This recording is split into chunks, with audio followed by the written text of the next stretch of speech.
Olá, meu nome é Mariana, eu sou docente do curso de Medicina da UFJ, e eu trabalho nos submódulos, né, de microbiologia médica.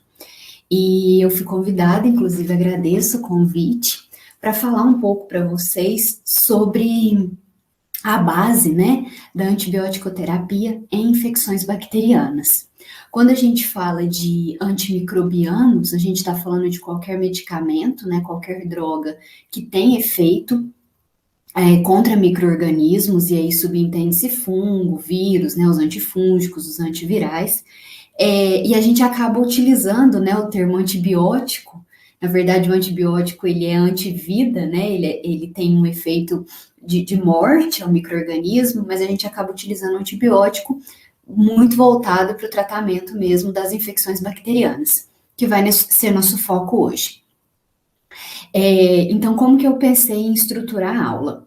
Eu vou fazer um geral de como aplicar, de como pensar em antibiótico-terapia em pacientes com infecções ou suspeita de infecções bacterianas. Na sequência, eu vou fazer um geral, bem geral, das principais classes de antimicrobianos, né, de antibióticos. São muitas classes, são diferentes medicamentos. Impossível, né, num espaço curto de tempo, a gente conseguir explorar todos, mas eu vou dar uma geral, e na segunda parte eu vou falar das principais infecções, dos principais sítios de infecção, que bactéria que a gente tem que pensar dentro de cada sítio infeccioso e qual antibiótico é instituído atualmente para tratamento dessas infecções, né? As primeiras opções, segundas opções, o que pode ser utilizado. Então, antes de eu começar a falar das classes mesmo de antimicrobiano, é extremamente importante que a gente entenda, né, que há duas possibilidades, há duas formas de tratamento a infecções bacterianas. O primeiro é aquele que a gente chama de tratamento empírico. O que é um tratamento empírico? É aquele que eu não tenho a confirmação laboratorial do agente etiológico. Então, eu não sei quem é a bactéria que está causando, mas eu sei o sítio de infecção. Então, eu sei que o paciente ele tem um quadro de pneumonia, então eu sei que ele tem uma infecção pulmonar. Eu sei que é um paciente que tem uma infecção de pele, né? Uma infecção cutânea. Então, eu não sei quem é o micro-organismo que está causando essa infecção, mas eu entendo qual sítio que é. E a isso a gente fala, né, que há a necessidade de instituição de um tratamento empírico. Porque como eu não sei exatamente que bactéria é, eu preciso fazer um tratamento que faça uma cobertura mais ampla. Não é que o tratamento empírico ele é um tratamento no escuro, porque você sempre vai fazer o tratamento, vai instituir a antibiótico-terapia, mesmo que de forma empírica, com alguma certa lógica. Então, quais são as bactérias que eu preciso cobrir, do ponto de vista de tratamento, numa infecção pulmonar? Quais são as principais bactérias que eu cubro, são as mais frequentes numa infecção cutânea? Numa ito, né, numa infecção de trato urinário, que é o que a gente vai discutindo ao longo da aula. Então, o tratamento empírico, eu me baseio no sítio, quais são os principais micro-organismos, nós estamos falando, eu quero deixar isso bem claro, apenas de bactéria, eu não vou entrar em infecções virais e nem fúngicas, que a gente poderia, por exemplo, ter uma infecção pulmonar de etiologia viral ou fúngica, nós vamos nos ater aqui às infecções bacterianas. Então, eu penso naquela infecção pulmonar, por exemplo, quais são os micro-organismos mais frequentemente associados à pneumonia, né? É um paciente que está com pneumonia de comunidade, é PAC? É um paciente que está sob ventilação mecânica? Porque a característica de microbiota é totalmente diferente. O paciente que está entubado, ele tende a ter uma infecção pulmonar por germes gram-negativos, mais resistentes, né, Klebsiella, Pseudomonas, Acinetobacter, enquanto que aquele paciente que vem com PAC, vem com pneumonia de comunidade, a gente já pensa em hemófilos, pensa em pneumococo. Então, o tratamento que o médico institui empiricamente, ele não é no escuro, ele tem um critério. No entanto, eu não sei qual é o micro-organismo. Às vezes eu não sei nem se é um gram positivo ou um gram negativo. Então, para isso, deve-se instituir antibióticos que são chamados de amplo espectro. São aqueles que cobrem vários tipos de micro-organismo. Esses antibióticos, eles são ótimos, do ponto de vista de que, uma vez que você administra para o paciente, você faz uma cobertura ampla. Então, seja qual for a bactéria que está ali causando a infecção, como ele é de amplo espectro, ele pega gram positivo, gram negativo, atípico, anaeróbio, sei lá. Eu consigo pegar uma gama grande de bactéria, né, numa mesma droga, ou às vezes uma combinação, enfim. A questão é que todo antibiótico de amplo espectro, da mesma forma como ele cobre no tratamento muitos micro-organismos, ele também tem uma capacidade de selecionar resistência em muitos organismos, micro-organismos. Então, os antibióticos de amplo espectro, eles são ótimos para fazer esse tratamento empírico, mas eles devem ser utilizados com muita cautela, na certeza de que o que está sendo tratado é uma infecção de etiologia bacteriana, já que essas classes de medicamento, elas não têm efeito nem contra vírus, nem contra fungos. A gente tem algumas classes de antimicrobianos, por exemplo, a sulfadiazina e a pirimetamina, que faz lá o tratamento de toxoplasmose, que é um protozoário. A gente tem algumas especificidades, mas falando de uma forma geral, esses antibióticos, eles têm um efeito antibacteriano. Então, não dá para a gente ficar utilizando nas infecções sem que haja uma garantia de que é infecção bacteriana. E aí você vai se basear na clínica, presença de muita secreção purulenta, hemograma, né? Geralmente as infecções bacterianas, elas fazem um aumento de neutrófilo muito considerável. Então, você vai ter o sítio, né? Você vai ter que se basear muito nisso para fazer esse tratamento. Então, amplo espectro, ótimo, porque cobre muitos micro-organismos ao mesmo tempo, só que seleciona resistência também. Então, não pode-se utilizar esses antibióticos de forma indiscriminada. E a gente tem a segunda possibilidade, né, que é aquele tratamento já direcionado, é o tratamento assertivo. Quando eu identifico, quando o médico tem um laudo microbiológico, o laboratório ou liga, ou quando é hospitalar, né, ou o paciente chega lá com o resultado do exame, não importa, mas o laboratório identifica. Então, esse paciente está com a bactéria tal, ou pelo menos ele diminui o grupo. Então, às vezes o laboratório vai soltar, eu ainda não sei qual que é a bactéria especificamente, mas eu já vi ali que é um coco gram positivo. Então, você vai cobrir gram positivo, né? Você vai usar antibiótico que faz cobertura para gram positivo. E assim sucessivamente. Então, você já vai com antibiótico de espectro mais reduzido, com um cunho muito mais assertivo. E além disso, quando você identifica um micro-organismo, né, quando esse micro-organismo ele cresce em cultura no laboratório, a gente ainda consegue determinar qual é a suscetibilidade a esses antibióticos desses micro-organismos. Óbvio que é um teste in vitro, né? Ele deve ser interpretado para utilizar na clínica, eu vou mostrar alguns resultados no final, mas o fato é que eu tenho crescimento bacteriano, eu coloco lá numa determinada técnica, né? Geralmente os antibiogramas de diferentes formas que eles são feitos, e eu já tenho um laudo, então o médico já recebe o laudo do laboratório com qual micro-organismo o paciente está infectado, e aqui antimicrobiana, aquele micro-organismo é resistente. Mas, no geral, né, isso é o mundo ideal. Na prática mesmo, nem sempre, na maioria das vezes, você nem vai ter, às vezes, dependendo do local que você está, você nem tem um laboratório de fácil acesso, que solta um resultado tão rápido, tem bactérias que demoram o crescimento, não vem resultado. Então, boa parte dessas infecções bacterianas acaba que vem dentro desse contexto de tratamento empírico. No entanto, apesar do tratamento ser empírico, a gente sempre tem que pensar em alguns fatores.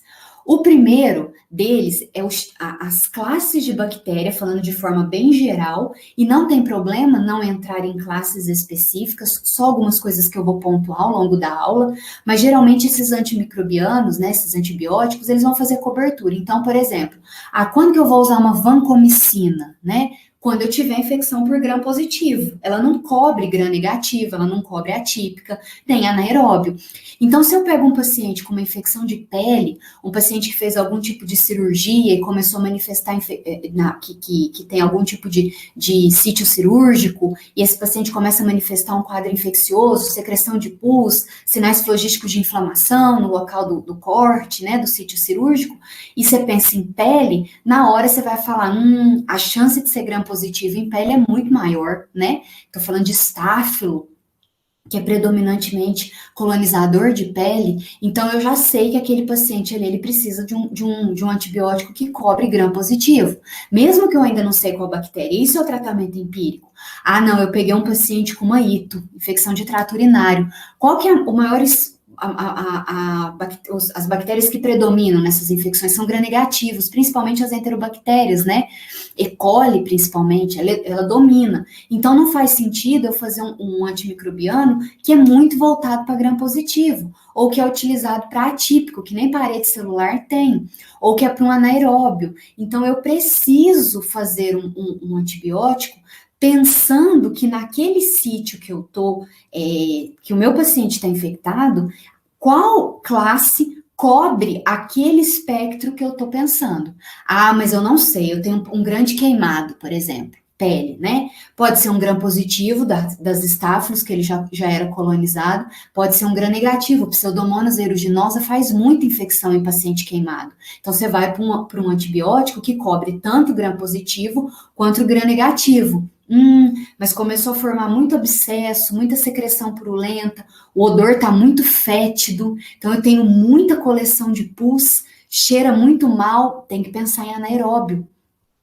Quando eu penso em coleção de pus, local onde não oxigena muito bem e cheira muito forte, aí eu vou ter que pegar um antibiótico que ou faça cobertura de todos, que a gente tem poucos, né, tipo uma quinolona especificamente, ou eu faço antibiótico-terapia dupla. Então, eu entro com medicamento anti-anaeróbio e entro com um que faz gram positivo e gram negativo. Eu ainda não identifiquei. Ah, é uma infecção de pulmão, uma pneumonia.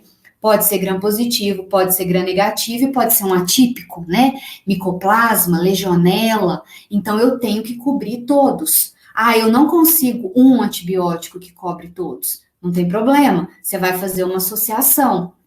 Você associa um que faz cobertura de gram positivo, gram negativo e o atípico, né? Que é o que eles usam hoje muito constantemente, inclusive em paciente COVID com suspeita de infecção bacteriana secundária, né? Que é uma combinação de duas classes que a gente vai comentar.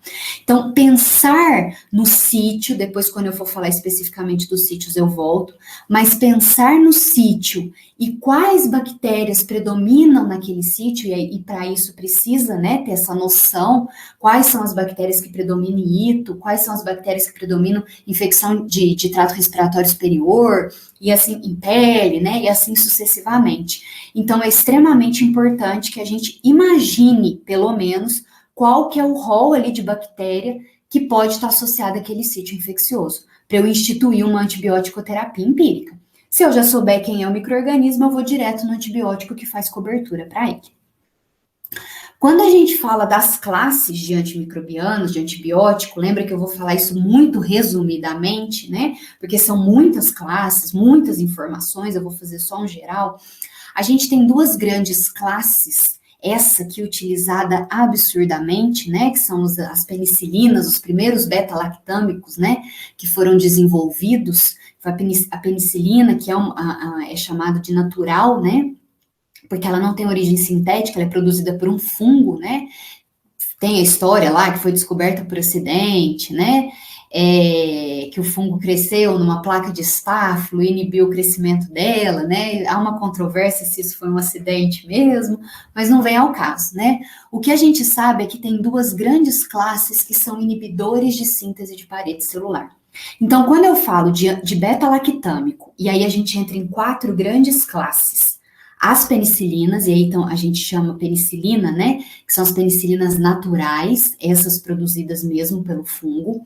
Essas penicilinas, elas foram, as bactérias foram sendo selecionadas com resistência a ela, e elas foram sendo alteradas em laboratório, e aí a gente tem as penicilinas semissintéticas, então a gente tem as naturais e as semissintéticas, eu vou falar. A gente tem uma outra grande classe, que são as cefalosporinas, que já são beta-lactâmicos, mais modificados. E essa cefalosporina também vem de origem fúngica, é um fungo que produz, né? As penicilinas, o penicillium, que é o fungo que produz. A gente tem os carbapenêmicos, que é uma outra classe de droga, hoje muito utilizada apenas em ambiente hospitalar, tá?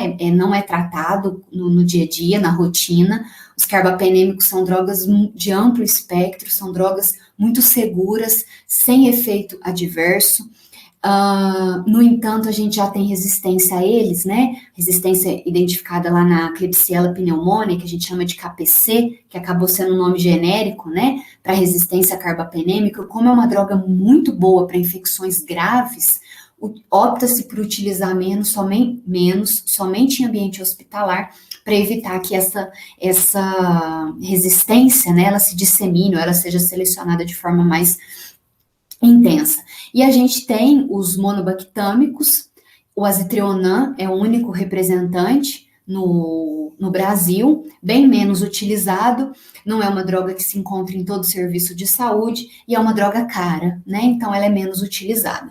Agora, essas três aqui, principalmente as penicilinas naturais, semissintéticas e as cefalosporinas, elas são assim, os coringa. A cefalosporina, a gente tem que é uma cefalosporina de terceira geração, ceftriaxone, que é o coringa atual da medicina, faz uma cobertura ótima, eu vou discutir isso, exceto pseudomonas. Então, os beta-lactâmicos são antibióticos que inibem a síntese de parede celular. E aí a gente tem outra classe, que são o que a gente chama de glicopeptídeos, essa classe tem dois representantes, a vanco, né, famosa, amplamente utilizada, a vancomicina, e a teicoplanin, que é uma droga que ela é mais jovem, mais nova que a vanco, veio na tentativa de substituição. A vanco, ela tem muito efeito adverso, a vancomicina faz muito efeito adverso, ela é extremamente nefrotóxica, é uma droga de infusão lenta, né, você tem que fazer uma infusão somente de uso intravenoso, né, a gente não tem outra, a gente até tem uma possibilidade da vancomicina via oral, uma única, que é para tratar colite pseudomembranosa, causada por uma bactéria que a gente chama de Clostridium difficile, né, que é um anaeróbio, e geralmente infecção por Clostridium difficile é aquele paciente que está em disbiose. Então o Clostridium difficile vai lá, se aproveita dessa disbiose e faz um quadro intestinal, né, faz uma colite pseudomembranosa. A vanco, ela não tem absorção oral, é zero. Então ela passa via trato digestório e ela faz como se fosse uma capa ali no intestino, no lúmen intestinal, e ela consegue, então, ela ter uma ação boa contra a Clostridium difficile, ela acaba matando C. difficile. Então, há uma discussão que não é a primeira droga para tratamento de Clostridium difficile, porque a gente tem enterococos no intestino. Enterococo é uma bactéria gram-positiva, muito importante de ambiente hospitalar e que já é amplamente resistente a vanco. Então, quanto mais se faz o uso de vancomicina com essa via oral, né, para tentar tratar Clostridium difficile, mas se acaba selecionando enterococos, que são bactérias encontradas no intestino, com resistência. E aí depois você pega paciente grave, hospitalar, não tem muita droga para tratar enterococo. Então, a vanco, ela tem uma única aplicação oral, que é C. difficile. O restante, ela é intravenosa, não pode ser aplicada intramuscular, porque ela faz necrose tecidual, é uma droga bastante complexa quimicamente, e uma droga excepcional para tratamento de gram positivo. Não se trata outro tipo de bactéria, C. difficile também é um gram positivo, né? Mas não se trata outro tipo de bactéria com glicopeptídeo, nem vanco, nem teicoplanina, não se trata com essas drogas bactérias que não sejam gram positivas, tá? Elas têm uma exclusividade, o espectro dela é para gram positivo. E como eu estava dizendo, a teicoplanina, ela veio como uma droga mais nova, menos efeito colateral, mas ela não penetra o sistema nervoso central, uma droga cara, não há muita segurança ainda no uso. Então, eu sei que em alguns serviços ela é utilizada, mas sempre com algumas ressalvas. A vancomicina, apesar do efeito adverso, a nefrotoxicidade, que é muito importante, ela é mais utilizada. E quando eu falo que um antibiótico ele inibe parede celular, a primeira coisa que a gente tem que pensar é que são antibióticos excepcionais Primeiro, para aquelas bactérias que têm parede celular, não adianta eu usar nenhum antibiótico que inibe parede celular para bactéria atípica, né, que não tem parede celular, ou que a parede celular é muito delgada e não vai ter ação, né, destruir essa parede não é um efeito importante para a bactéria. Então, eu penso primeiro em gram-positivo, cuja parede celular é bastante robusta, né, muitas camadas de peptidoglicano, e gram-negativo, que apesar de ter uma parede celular com uma camada mais delgada de peptidoglicano, dupla membrana, né, tem parede celular. Então, são drogas que a gente tem que pensar, exceto os glicopeptídeos, tá? Eles não têm ação em gram-negativo. Então, você não vai tratar sítios, ou quando você sabe que é gram-negativo, ou locais onde você imagina que seja gram-negativo, tudo bem? Ou que possa ser, pelo menos. As penicilinas, como eu disse, elas são classificadas em naturais e semissintéticas. Dentre as naturais, a gente tem a penicilina que é chamada de V, é a única penicilina natural que pode ser administrada de forma oral, pouquíssimo utilizada no serviço, não é fácil de encontrar, bem em desuso, então nem vou entrar muito em detalhe. As penicilinas, elas são instáveis em meio ácido, por isso que não pode fazer ela oral, exceto a V. Mas como tem drogas semissintéticas, né, tipo a amoxicilina, que é uma droga muito mais segura, com muito menos efeito adverso, com uma posologia muito mais confortável para o paciente, a penicilina V praticamente não é utilizada. A gente tem a penicilina G, a primeira é a penicilina G cristalina, ela é de uso intravenoso, a única. A gente tem a penicilina G procaína, pouco encontrada também no serviço, e a gente tem a famosa, né, penicilina G benzatina, que é a famosa benzetacil, né? Quem toma não esquece dela durante um bom tempo, porque ela é bastante dolorosa, né, local.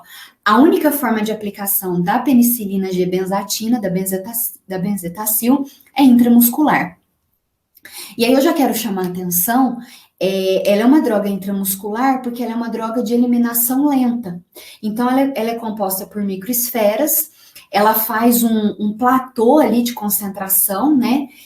Um platô longo, então ela fica ali 21 dias mantendo esse platô de liberação, essas microesferas ficam liberando esses princípios ativos, então ela tem uma duração longa. No entanto, como eu disse, utilização apenas intramuscular. Não pode massagear o local para não interferir nessa estrutura dessas microesferas e liberação do antibiótico. E outra coisa importante, você deve considerar qual é o seu paciente. Nem todo paciente pode fazer antibiótico intramuscular. Então, por exemplo, se você está com um paciente hipoperfundido, se ele não está perfundindo bem, você não pode fazer um antibiótico intramuscular. Se você tem um paciente com caquexia, não adianta você fazer intramuscular, o paciente ele não tem musculatura para isso.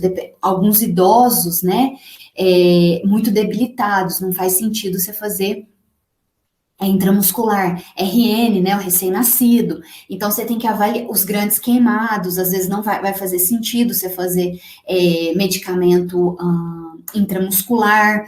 Então, é extremamente importante, lembrando, eu estou mostrando o braço, mas a penicilina a benzatina, né, a benzetacil, aplicação no glúteo, tá? Não muito embaixo para não pegar nervo, mas a aplicação dela é glútea. E outra coisa importante da penicilina G benzatina, ela tem algumas indicações muito claras hoje, ela já foi muito mais utilizada, mas as faringoamidalites purulentas, ela é extremamente indicada, muito importante de utilização. A penicilina G benzatina é a droga de escolha para tratamento da sífilis, exceto neurosífilis, porque como ela é intramuscular, ela não vai atingir níveis licóricos. Então, se você tiver um paciente com neurosífilis, a indicação é a G cristalina, porque ela é intravenosa. E ela é bastante utilizada, então, para tratamento de sífilis. Gram-positiva, ela cobre bastante, cobre bem. E a gente tem que pensar nela na sífilis sempre, tá? Se o seu paciente for alérgico, que é um problema das penicilinas, aí você vai ter que pensar numa alternativa, né? A alternativa que a gente tem é a doxiciclina, que é uma tetraciclina, não indicada para gestante, tá? Eu vou comentando para frente. Então, eu vou falando das classes, já vou falando da aplicação, para não ficar só aqui esse delírio de classes, né? Porque é muita classe. Não fica decorando, já vai no antibiótico e para que você usa. A penicilina G cristalina, ela é ótima, ela faz uma cobertura boa de gram positivo, alguns gram negativos, mais gram positivo. No entanto, ela é intravenosa e ela tem uma meia-vida de 4 horas. Então, em 4 horas, você tem que fazer uma nova medicação. Então, ela acaba sendo ruim, né, entre aspas, nesse sentido. Mas é ainda utilizada e há indicações para a sua utilização. Dentre as semissintéticas, elas são divididas por classes, não vem ao caso. A primeira classe é a oxacilina. A oxacilina é uma droga assim, pensou em infecção, que pode ser estáfilo, é a droga de escolha, principalmente infecções graves. Então, infecções cutâneas, celulite, erisipela, osteomielite, infecção óssea, que é muito associada à infecção por estáfilo. Se você tiver um paciente com pneumonia e vem o laudo da pneumonia, não, né, do material biológico coletado dessa secreção respiratória, vem estáfilo, oxacilina. Oxacilina é a droga de escolha hoje para infecções, principalmente de pele, ou infecções em que você sabe, porque pele sempre pensa em estáfilo, né? Osso também, é uma droga bastante utilizada, lógico que ela já é uma droga um pouco mais forte, então às vezes você vai pensar em utilizar, exatamente pelo fato de você ter, às vezes, algumas drogas alternativas, né? Cefalosporina de primeira geração é ótima para gram positivo e às vezes acaba entrando, tem uma de intravenosa. A oxa, ela só é feita intravenosa, então ela tem que ser feita no hospital. Então, se é um paciente que você não consegue mandar para casa, né? Que é um paciente que fica hospitalizado, a oxacilina, pensou em gram positivo, estáfilo, pensar em oxacilina, tá? Há um problema com ela, a gente tem muita resistência, depois eu vou falar dessa resistência. Quando a estáfilo é resistente à oxacilina, aí a alternativa para infecções graves, empiricamente, pensando em estáfilo ou de forma diretiva, é a vancomicina, tá? Que é para o gram positivo lá. A gente tem a cafercilina e a ticarcilina, que já não são tão encontradas no sistema, são bem menos encontradas, mais caras, drogas mais novas. Essas duas muito utilizadas. Eu falei que oxacilina, vocês vão pensar em estáfilo e aí para, oxacilina e estáfilo, tá? A ampicilina e a amoxicilina, elas já são de amplo espectro. Então, elas são ótimas. Elas cobrem tanto gram positivo quanto gram negativo. A amoxicilina, ela é uma droga de uso via oral. Então, ela é bastante utilizada aí no dia a dia, na clínica, né? Já a ampicilina, ela também é encontrada na forma intravenosa. E aí, às vezes, quando é intravenosa, você vai ter que fazer em âmbito hospitalar, tá? Mas são drogas de amplo espectro, faz gram positivo, faz gram negativo, não faz anaeróbio e nem atípico, tá? Suspeitou de gram positivo e gram negativo, infecção de pele, infecção de trato respiratório superior, né? Algumas pneumonias dá para tratar com ampicilina. A ampicilina às vezes entra em esquema terapêutico de meningite bacteriana, então ela acaba sendo uma droga bastante importante dentro desse contexto. E a gente tem também a piperacilina, que é uma outra penicilina semissintética.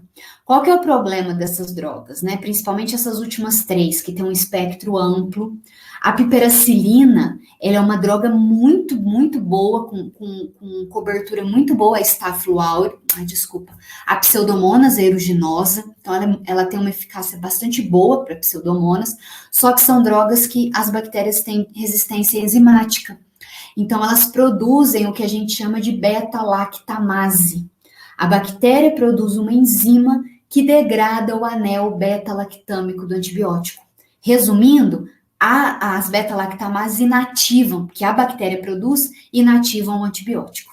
Então, acaba que esses antibióticos, eles precisam de um complemento, né? E o complemento são os inibidores de beta-lactamase. Então, hoje, a maioria das vezes, o médico, ele já faz a prescrição da penicilina semissintética nessa associação sempre junto com o inibidor de beta-lactamase. Esses são os inibidores de beta-lactamase, ou seja, essas drogas que ficam conjugadas no antibiótico, né? Então, junto com o antibiótico, desculpa, essas são as classes de inibidor de beta-lactamase, esses os antibióticos. Esses inibidores de beta-lactamase inibem a enzima bacteriana. Então, aquela enzima que degradaria o anel beta-lactâmico fica inibida uma vez que eu uso, junto com o antibiótico, o seu respectivo inibidor de beta-lactamase. A amoxicilina é o clavulanato, né, o ácido clavulânico. A ampicilina é o Subactam. Não tem segurança clínica para utilizar Subactam nem em gestante e evitar em hepatopatas. E a piperacilina junto com o Tazobactam. Então, uma vez que são as drogas mais utilizadas aí na rotina, no dia a dia, a amoxicilina com ácido clavulânico, né, clavulanato, para essas infecções mais brandas, né, até pneumonia sem fator de gravidade, trato respiratório superior, elas são muito boas, são drogas bastante eficientes. A ito, né, infecção de trato urinário, elas acabam sendo bastante utilizadas. E como elas são orais, né, de utilização oral, elas acabam, a amoxicilina, né, junto com o clavulanato, acaba sendo bastante indicada aí no dia a dia. As cefalosporinas, elas são divididas em geração, e como que eu sei a geração, né? Baseado no espectro de ação da cefalosporina, não é a que veio primeiro, a que veio depois, é o espectro de ação que ela tem. Então, como que a gente pensa? Primeira geração, gram positivo. Então, se você tem um sítio, pele, por exemplo, vou dar um exemplo. A cefazolina, ela é uma droga bastante utilizada, ela é feita intravenosa, pós-cirurgia, em paciente que tenha algum procedimento cirúrgico que envolva a pele, obviamente, porque você tem que abrir, né, fazer um sítio cirúrgico, e osso. Então, paciente, por exemplo, que faz cirurgia craniana, eles entram bastante com cefazolina intravenosa, porque é paciente hospitalar. Então, esses pacientes pós-cirúrgico e que envolve, né, a cirurgia envolveu ali pele e osso, né, a cefazolina, ela tem uma ótima indicação intravenosa. Também tem a formulação dela intramuscular. A cefalexina é extremamente utilizada para infecções de pele, porque a gente sempre pensa em gram positivo, e ela ambulatorialmente, né, porque ela é uma droga de via oral. Então, primeira geração de cefalosporina, pensa em gram positivo. Cefalexina, via oral, bastante utilizada aí, e a cefazolina é a droga de escolha quando você vai fazer cefalosporina de primeira geração hospitalar. A segunda geração, né, a gente tem o cefaclor, a cefoxitina e a cefuroxima, que são classes bastante importantes de tratamento. O cefaclor hoje, ele entrou um pouco em, não é desuso, mas hoje os médicos, eles usam menos o cefaclor porque tem muita resistência, ele já foi muito utilizado e a gente tem documentado muita resistência, tá? Então os médicos optam por, às vezes, não utilizar. Ele faz um espectro, ele pega os gram positivos da primeira geração e ele já cobre gram negativo, principalmente enterobactéria. Então, a cefalosporina de segunda geração acaba sendo uma alternativa ótima, por exemplo, para ito, não grave, cistite, né? Que são drogas que conseguem fazer esse espectro, né, de gram negativas enterobactérias, que são as frequentemente associadas a ito. As cefalosporinas de terceira geração, essa aqui, a ceftriaxone, né, o ceftriaxona, é a droga mais coringa que se tem, vocês vão ver que nos sítios ela acaba entrando praticamente em tudo, né? O ceftriaxone hoje, inclusive, ele é droga de escolha, né? Além das infecções clássicas, já vou até chamar atenção para o gonococo, né? A bactéria causadora da gonorreia, Neisseria gonorreia. Antes, o esquema terapêutico que o Brasil adotava, né, estipulado aí pelo Ministério da Saúde, lembrando que gonorreia é uma IST, era ciprofloxacino mais azitromicina, né, que é uma quinolona mais um macrolídeo. Devido à quantidade de resistência ao ciprofloxacino, hoje o esquema para tratamento não é proibido usar ciprofloxacino, mas como a gente já tem no país 60% em algumas regiões de resistência do gonococo ao ciprofloxacino, opta-se por não utilizar, né? O próprio Ministério soltou as notas, né? Do Ministério da Saúde, Anvisa, mudando o esquema terapêutico. Hoje, para tratar a gonorreia, o ideal é que se faça, né, o protocolo que está instituído atualmente, é uma dose única de ceftriaxona, e aí você faz ela intramuscular, associado com macrolídeo, que é a azitromicina, também dose única. Então, para tratar a gonorreia, basicamente é isso. Ela é uma droga de muito amplo espectro, só tem um porém. Primeiro que nenhuma cefalosporina de terceira geração cobre enterococos. Então, se é um paciente com infecção hospitalar, raramente você tem um paciente com infecção de comunidade por enterococo, que é um gram positivo também. Raramente, né?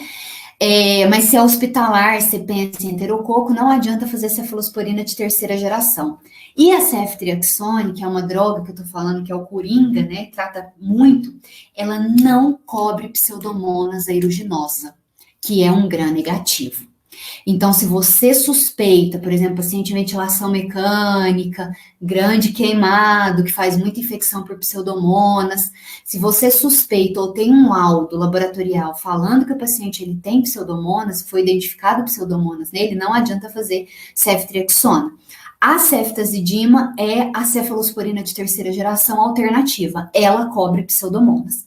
Então, se você quiser utilizar uma cefalosporina de terceira geração, claro que você vai ver o que está disponível no serviço que você trabalha, mas se for pseudomonas, ou pelo menos a suspeita desse, você não tem segurança que não seja, você começa a ceftriaxona, um paciente que pode ter pseudomonas, né, pulmão, pele principalmente queimado, às vezes é melhor você descalonar a ceftriaxona e instituir ceftazidima, tá? Ceftriaxona não cobre pseudomonas aeruginosa. E por fim, a quarta geração, que é o cefepime, que é uma das drogas de mais amplo espectro que a gente tem. Ótima cobertura, somente, então essas que eu tô falando aqui, intravenosa, né, intravenoso somente hospitalar, e o intramuscular também você vai ter que fazer, mas você pode mandar o paciente, né, embora. Cuidado lá na penicilina com alergias, eu esqueci de falar. Mas paciente alérgico à penicilina, ele faz anafilaxia. Então, é importante que a primeira vez, vamos supor, o paciente chega, você vai aplicar uma bezetacil no seu paciente.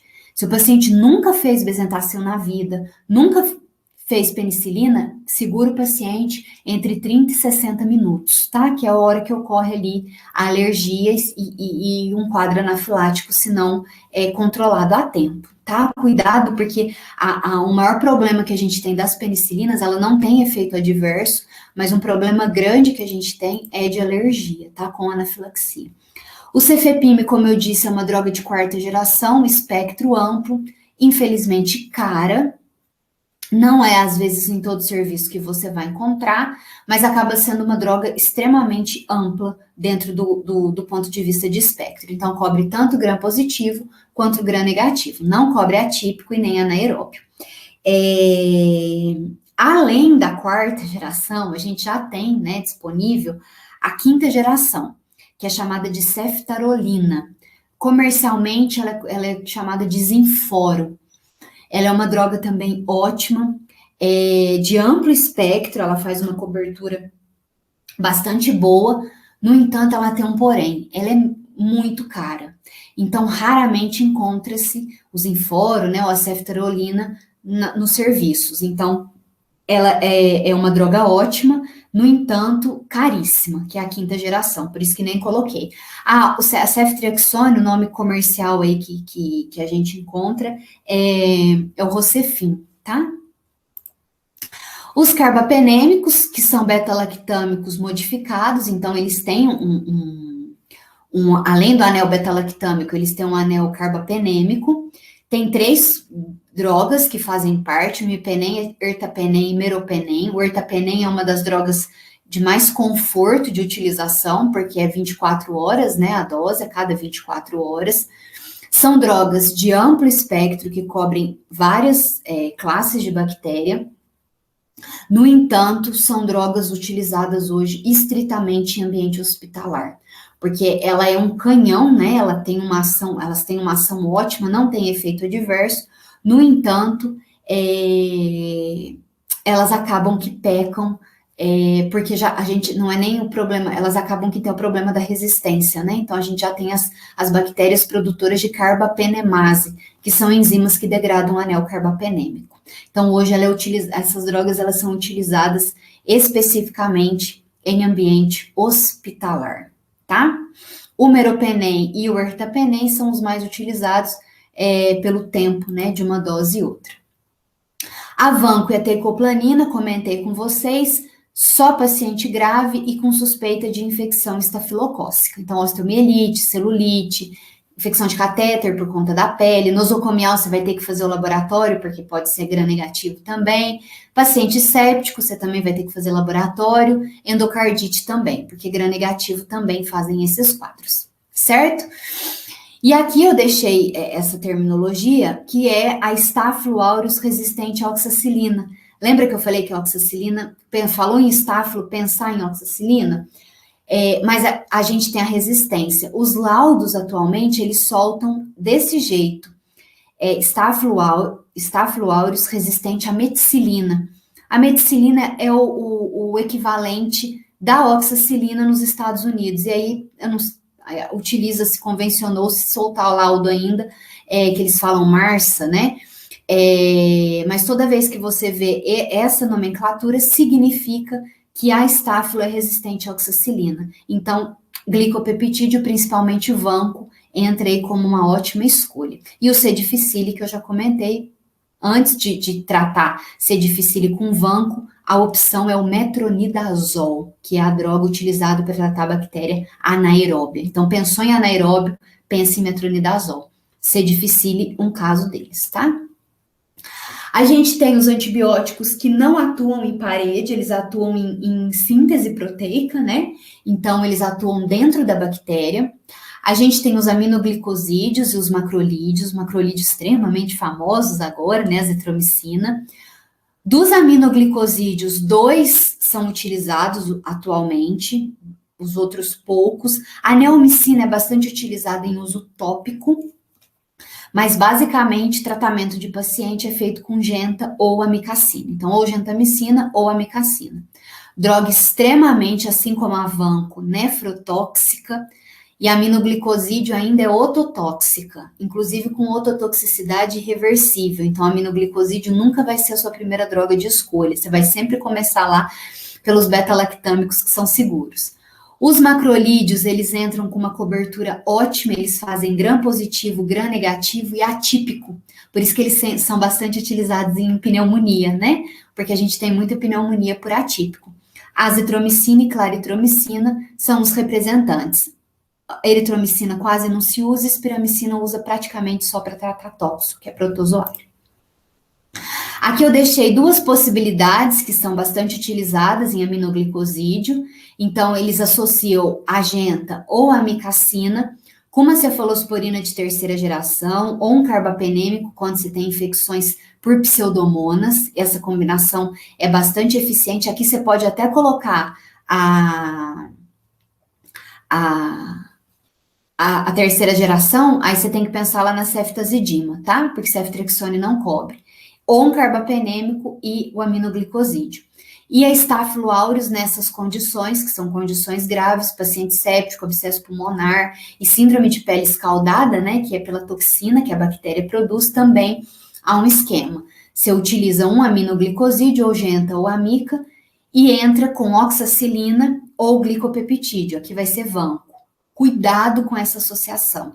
Vanco é extremamente nefrotóxica. e aminoglicosídeo também.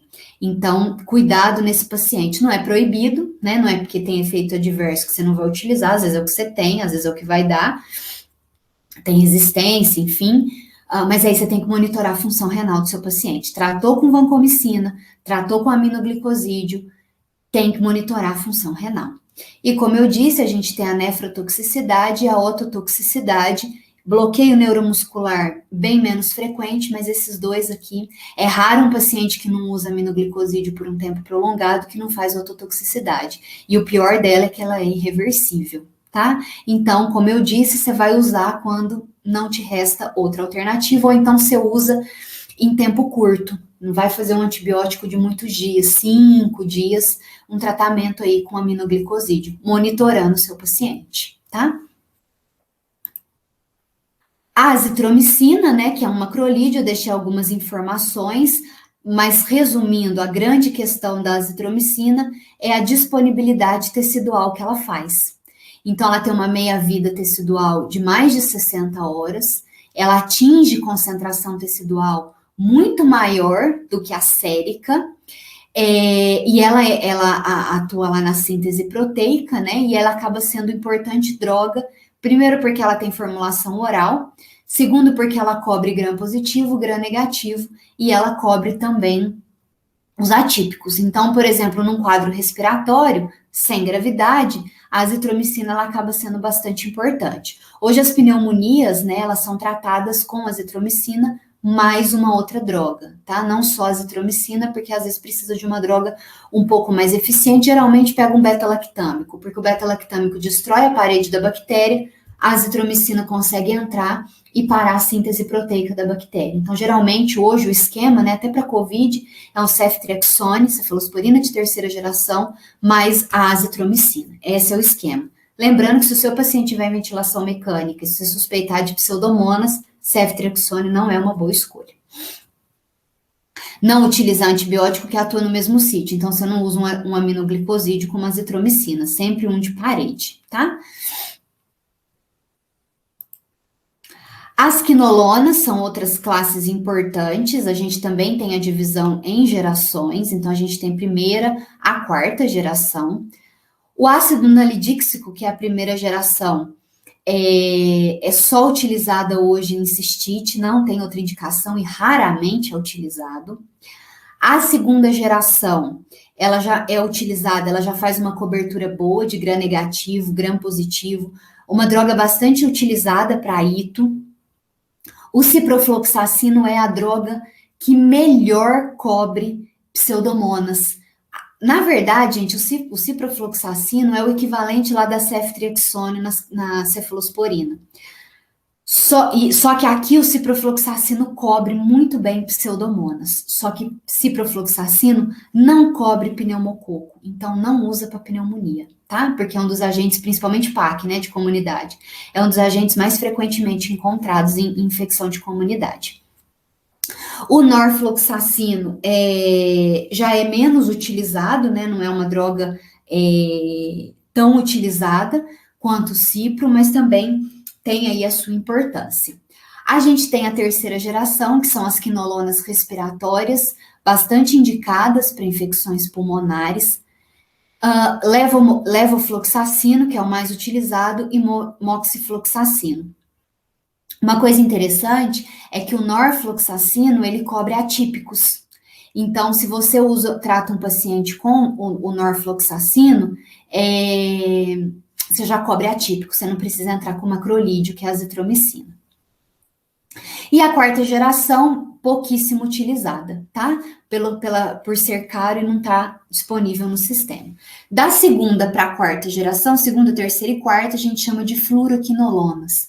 A quinolona foi associada à estrutura do medicamento a uma molécula de flúor. As quinolonas, elas atuam na DNA girase da bactéria e impede a condensação adequada do DNA, levando a bactéria à morte, tá? Problema das quinolonas. Elas têm efeito colateral, efeito adverso.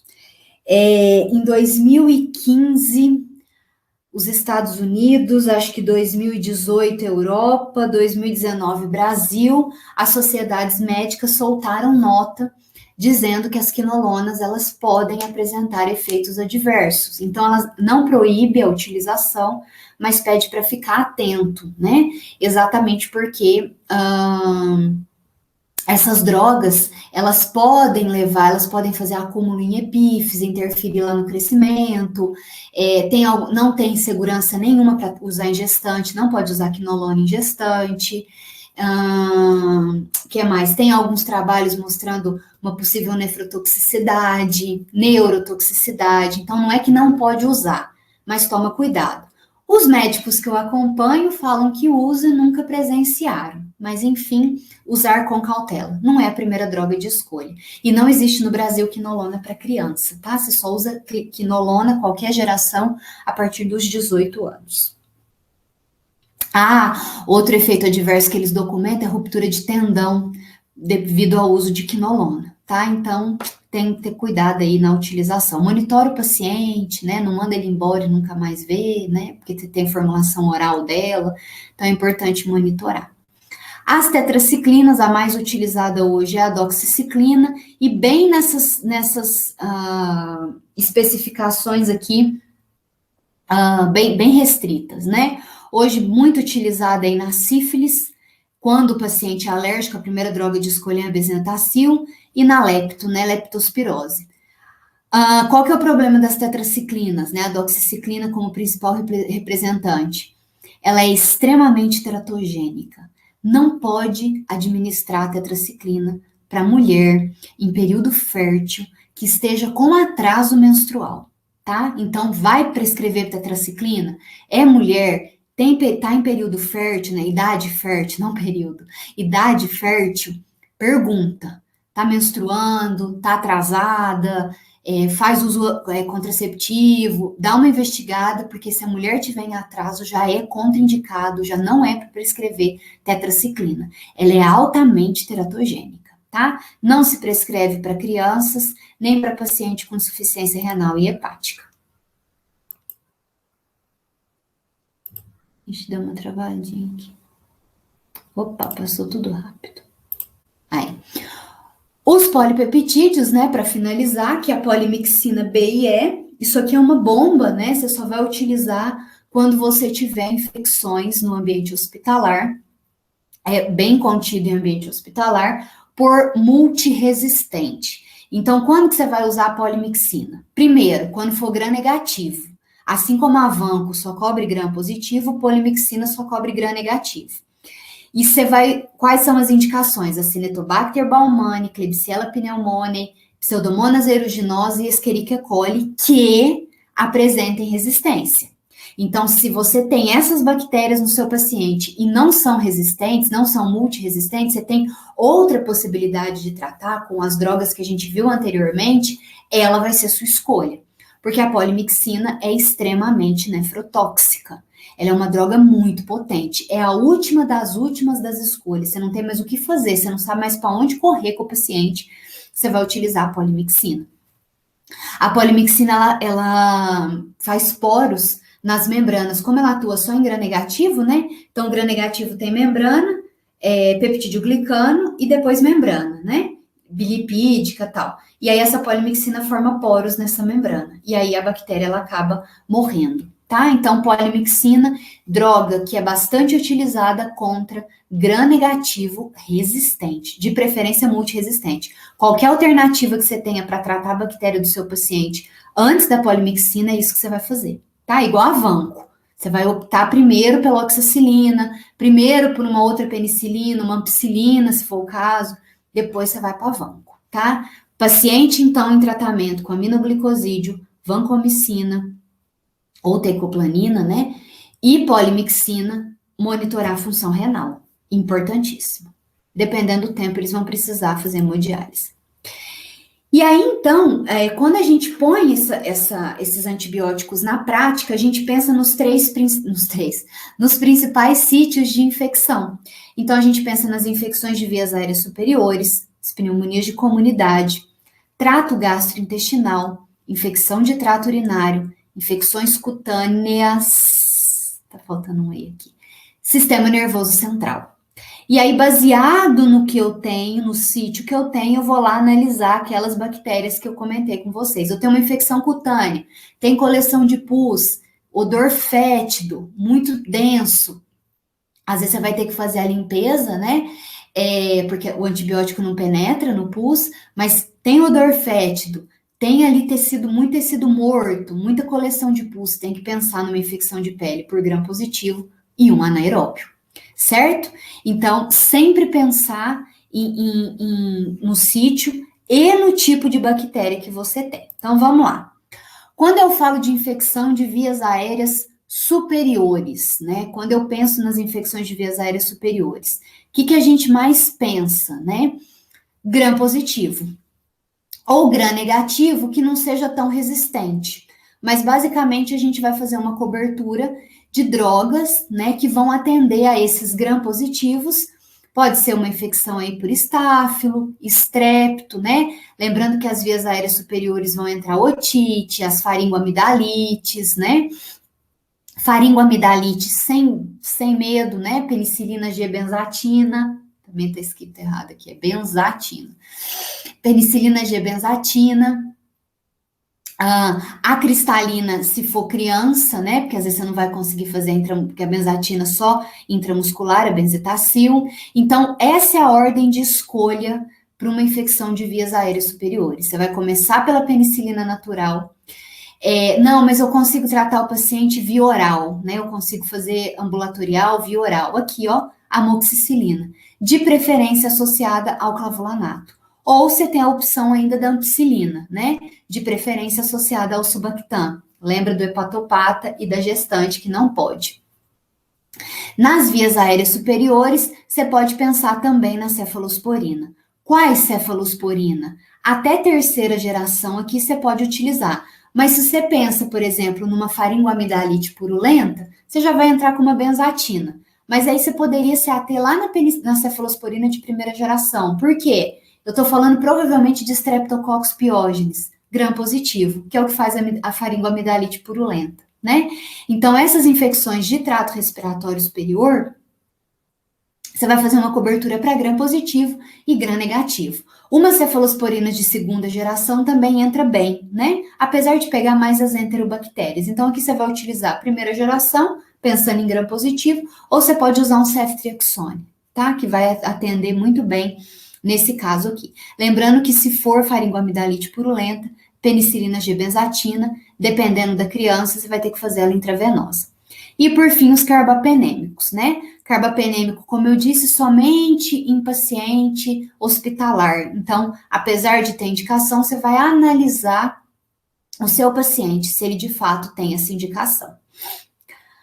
As pneumonias de comunidade, né, a PAC, pneumonia adquirida em comunidade, você vai avaliar o risco do seu paciente. Geralmente eles fazem essa análise de risco pelo CURB 65, né, 65.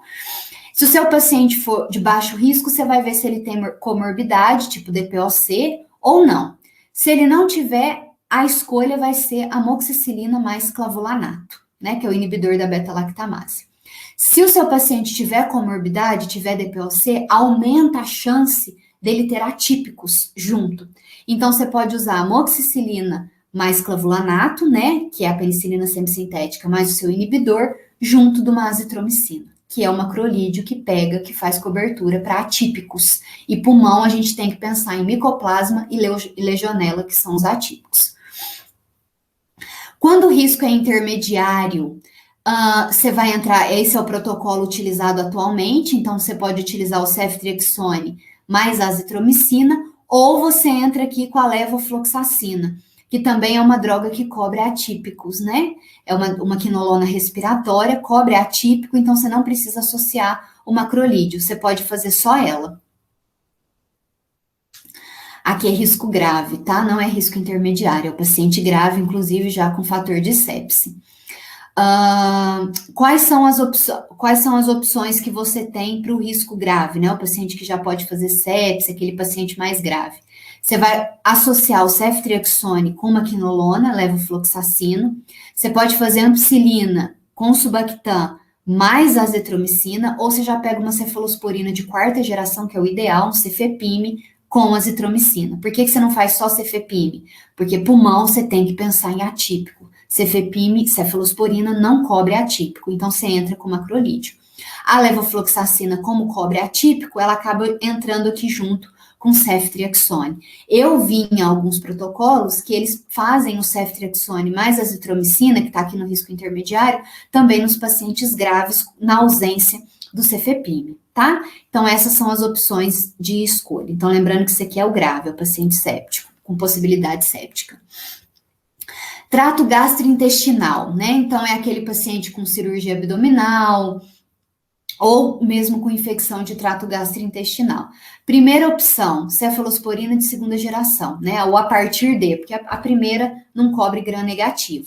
E trato gastrointestinal, primeira classe que você vai pensar é gram negativo.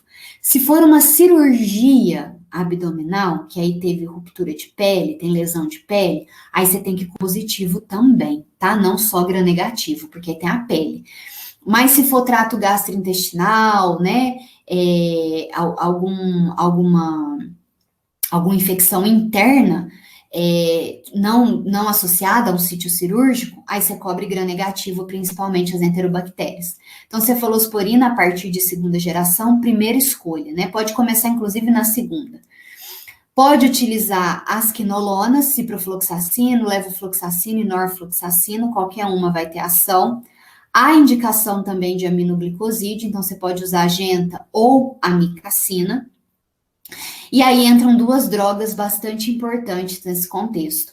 O metronidazol, que é uma droga bastante utilizada, né, na parasito, para infecções parasitárias, mas que faz uma cobertura muito boa para gram negativo. Desculpa, gente, para anaeróbio e trato gastrointestinal, você sempre tem que pensar em anaeróbio. Então, vai tratar trato gastrointestinal? Entra junto o metronidazol. Se é Clostridium difficile, que está no intestino, metronidazol, em preferência a vancomicina. E uma outra droga é a clindamicina.